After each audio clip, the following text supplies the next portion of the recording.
Which of these two bikes really costs more to own? We've got a used middleweight F800GS versus a brand spanking new small adventure bike in the Himalayan 450. And in this series, I'm comparing both of them. And in today's video, we're trying to figure out which is more expensive to own. So we're going to go through purchase price, ownership costs, servicing. We're going to dive into what I missed on the F800GS and go through all the numbers to see which is the best bargain and the best value for your money. Now, the biggest question you've probably got is how much did both of these cost to purchase? So the purchasing price of the Himalayan 450 behind me, right away, no more to pay, so pay attention to that later down the line, was $9,990 straight out the door, which is pretty damn good for a small adventure bike with as much capability as this little thing has. The F800GS, however, as you might expect, being used and over a decade old, was a little bit cheaper. I paid $8,800 Australian. But it's not as simple as claiming a victory for the F800 over the Himalayan 450 in purchasing price, because there are a lot of hidden fees when buying a bike used that we need to talk about. So let us enter the second category, which is registration and insurance. And at least for me, when I'm buying a motorcycle, we need to talk about insurance. I will not own a motorcycle that isn't comprehensively insured. Of course, I've gone with the same insurer to keep costs the same. The bikes are stored in the same place, and of course, it's the same rider. So the only variable getting insurance for these bikes was the bikes themselves, so we can really get an idea of which is more affordable to own. So for the Himalayan to be fully insured by myself, it cost me $457.63 for the year. To fully insure the F800GS for the year was $376.82. So one of the things I did not have to worry about when buying the Himalayan 450 was registration.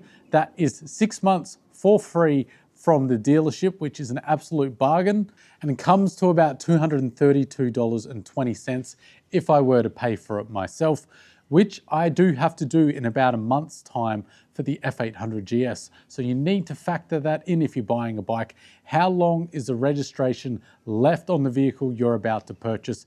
Because nobody else is going to pay for it except for yourself. The other thing to consider when buying used is there's a transfer fee. There's no transfer fee for the Himalayan 450, so it gets a double thumbs up there.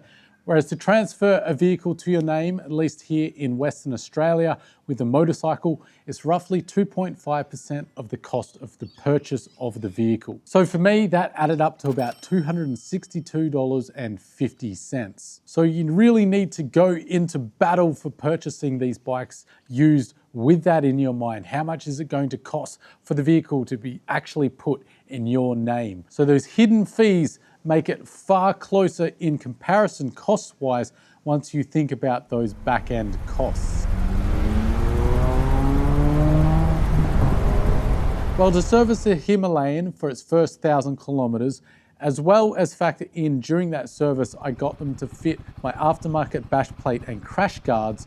The total cost came to $355.65. So let's now talk about particularly the service on the F800GS, because very straightforward on a brand new Himalayan 450. But with a used bike, really how much is wrong with it is up to you to find out. And I'll freely admit I missed some stuff on this bike. So let's go to Mark at Dream Adventure Motorcycles and see what he found on my bike that Old Solid missed and probably shouldn't have. Decided to do the sensible thing. Rather than getting tires first, I'm getting it serviced first, just to see how everything turns out, make sure everything's running nice before I put it through its paces off-road. If you are getting a BMW service in particular and you live in Perth, these guys apparently are fantastic, so I'm about to find out. Dream Adventure Motorcycles. Mark there seems like a really great guy, really knowledgeable, so I'm excited to see how everything goes today. Fingers crossed that we find nothing particularly wrong with the GS today, because that would suck if we've got issues with the bike, but hopefully not. Hopefully I know what I'm doing when I'm looking at a bike, and we'll find out soon. Hello Mark, how are we doing? Very good. See you, mate. Here she is. Got to remind me what I was doing again.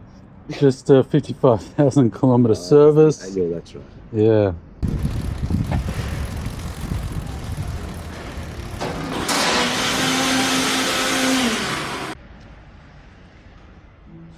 So this is where the magic happens. Yes. Let's just do it. CAN bus systems, 2 to 2.5 years, batteries start giving trouble. Yep. So looking at that, I'd be like, if I'm going on a long trip, I wouldn't put my life at risk. Just replace it because I'm going off-road a fair bit on. As well. Okay. So proper, so you just got to, Well, get all the crap off. yeah, if you look at the difference, Yeah. compared Nice to and that shiny side. versus. Yeah, so Still got all the that makes a sediment on. massive difference. Replace your sump plug as well. There's a couple of fault codes, but nothing like, major? yeah, like just communication and stuff like that. Now that can be a computer glitch, it could be, there's multiple things it can be, so you know what to do. So nothing's Especially if it's all in green or yellow. Yellow is it recorded a fault and the fault's gone away. So it can be a glitch, or it could be somebody that unplugged something and replugged it back in. ABS. Correct. So like here, because it says no communication over here. That'd likely be that, would it? Correct. But now, if it was in red, your fault would be permanent. Because I know this bike, it will be that switch. And that little switch is $500. Approximately. Which is why it hasn't been fixed, I suppose. That's why it's now your We'll put that on the maybe later. I'll yeah, just shout really loudly at the car. Yes. And there she is, waiting in all her glory, ready to go. Very nice.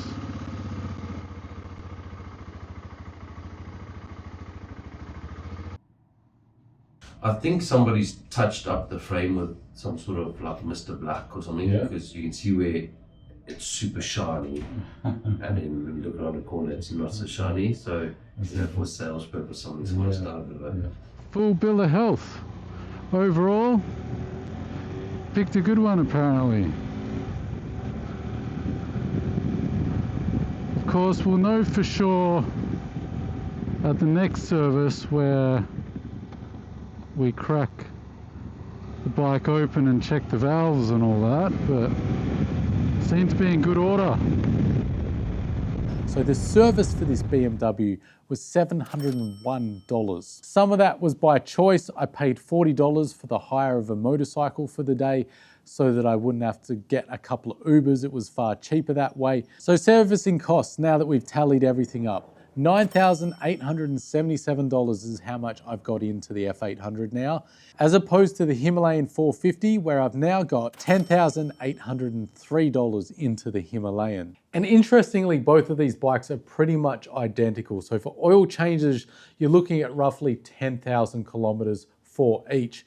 And for valves, it's very similar as well. A valve check is due at the 20,000 kilometer mark. So it's really interesting, despite these bikes being polar opposites in a parallel twin versus a single cylinder, the servicing and running costs are actually pretty comparable. Now, what about fuel efficiency though? That is one of the things that I just love about the Himalayan 450. This thing has a 17-liter tank, and I can easily get 400 plus kilometers, but even with a thrashing, this thing is incredibly economic. It's one of those secret superpowers of this particular bike.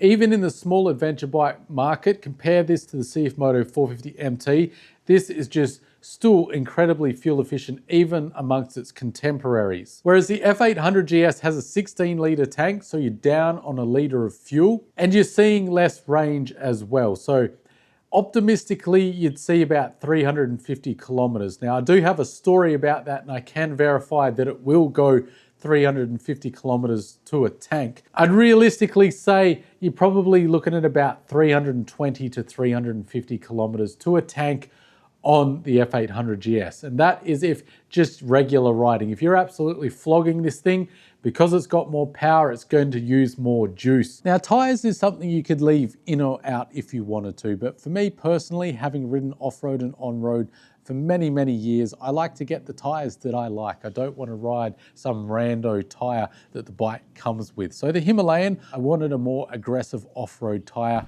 which costs on each bike. And I think it's a really interesting look at the cost of both bikes. When you're looking to get exactly the same tire, it still costs a little bit different.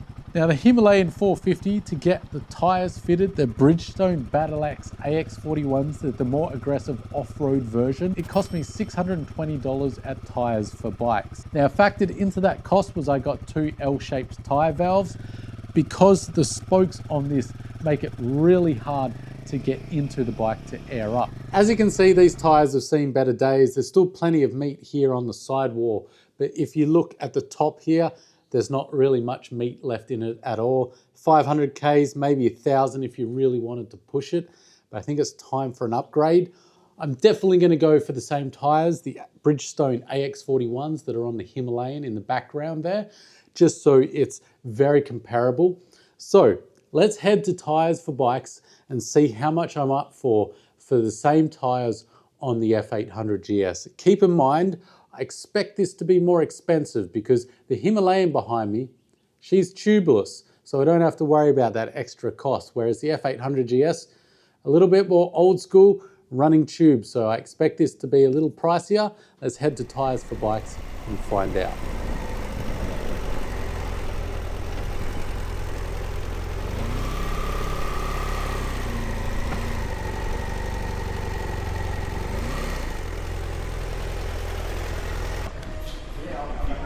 AX41s, that's right, yeah. Yeah. And heavy duty tubes? Yeah, mate. Heavy duty tubes, no worries at all.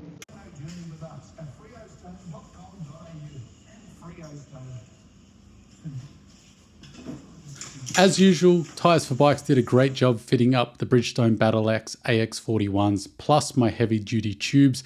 Installation all up was $740, everything included, tubes, tires and installation. I think the tires really look good on this bike, gives it a far more aggressive look. It's amazing every time to me how much tires change the aesthetic of a bike. That dent in my front rim that I talked about in an earlier video, well, it might just be coming back to haunt me, so let's talk about that.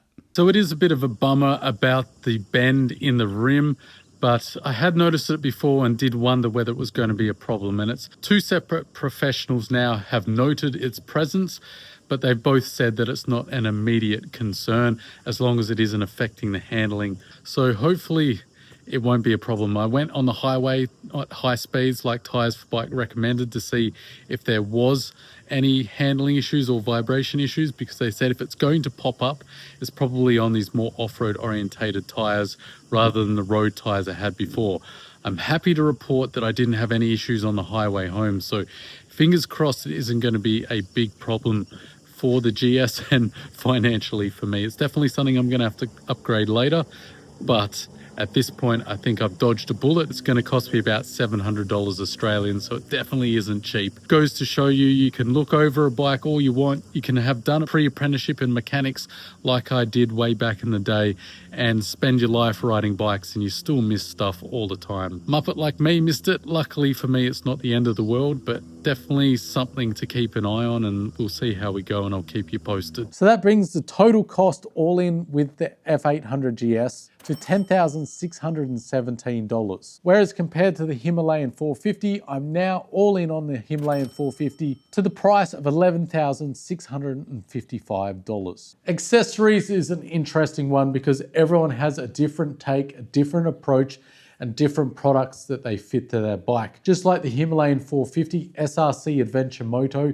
did send me out those crash bars and bash plate for free just for me to advertise their product. But I thought I'd list it as a cost. Not many people are going to be getting that sent for free. And it's not fair to not put that on the cost of ownership for the Himalayan, because the stock bash plate is pretty underwhelming and there's absolutely no engine protection. So the combination of the crash guard and bash plate for the Himalayan 450 is $450. But you also need a set of bark busters because there's no hand guards on this. So I've got the Himalayan specific hand guards as well as the VPS plastics from Barkbusters. Roughly came in at about $200, $205. And the last little accessory that I fitted was the little Nelson's Rig tail bag here. Just fits the Himalayan perfectly. You could argue that it's not really a cost for this particular bike because I can put it on whatever bike I've got, but I did get it specifically for the Himalayan because it's such a great addition to that particular bike. The form factor of the way it fits the bike, the colors as well being black and gold on the bag, just chef's kiss, it fits perfectly. Let's move over to the F800GS, and this is something that's always really interesting because you've got the potential with a used bike to get a whole pile more accessories what a standard bike off the showroom floor new will come with. So it came with a fair amount of accessories, which was really appealing as well. But it didn't come with everything, as I spoke about. This bike was set up for adventure touring, so it really doesn't have the stuff on it ready to go for proper off-road riding. So I will have to get crash guards. I have decided that I'm going to go with SW Motec crash guards, and they're going to cost me $430. The other thing this bike needs is hand guards.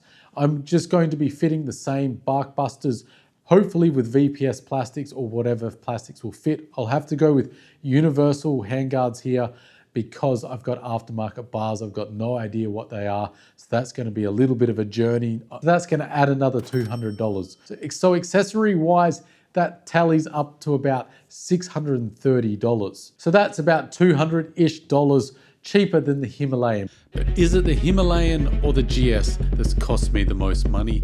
Let's find out. So once you've factored in purchase price, insurance, servicing, tires, registration, and accessories for both of these bikes, the total running cost of both is this. For the F800GS, we've got $11,485.16 compared to the Himalayan 450, which has cost me in total $12,460.48. If you really wanted to get specific, it's $975, roughly $1,000 in difference ownership all in on both of these bikes in favor of the F800GS. But there's a few things we haven't factored in here. We need to add $262 to the F800GS because there wasn't a primary section for the transfer fee, and that was $262. So we factored that in. The gap between both bikes drops to roughly $700. The GS has won, but there is a hidden cost that impacts buying significantly that I see so many people not considering. And that hidden cost is time itself. For me, getting the Himalayan was a very simple process. When you're looking for a bike used, it really is a time-consuming dance. But I think all things considered, the time required to put into both of these bikes, it was considerably less and a lot less hassle and stress getting the Himalayan 450. But I'd love to know your thoughts. Are you going for the hassle-free new bike experience with the security of that warranty? Or do you prefer to save your money, you're good with a spanner, and you're prepared to take on that extra risk for the monetary savings for a used middleweight like this F800GS over a brand new small adventure bike like this Himalayan 450? Chuck your thoughts down below because I'd love to hear from you. And I'll catch you in the next episode of this series where we compare how these bikes go on the road with city riding, commuting, and out on the open road adventure touring. So I've got nothing left to do but keep riding these two bikes and ultimately try and decide which one's going to stay in my garage. And I can tell you at this point, it's impossible to decide. I love them both. Trying to decide which one to part with is going to be like trying to decide which of my legs I lop off. Either way, it's going to suck.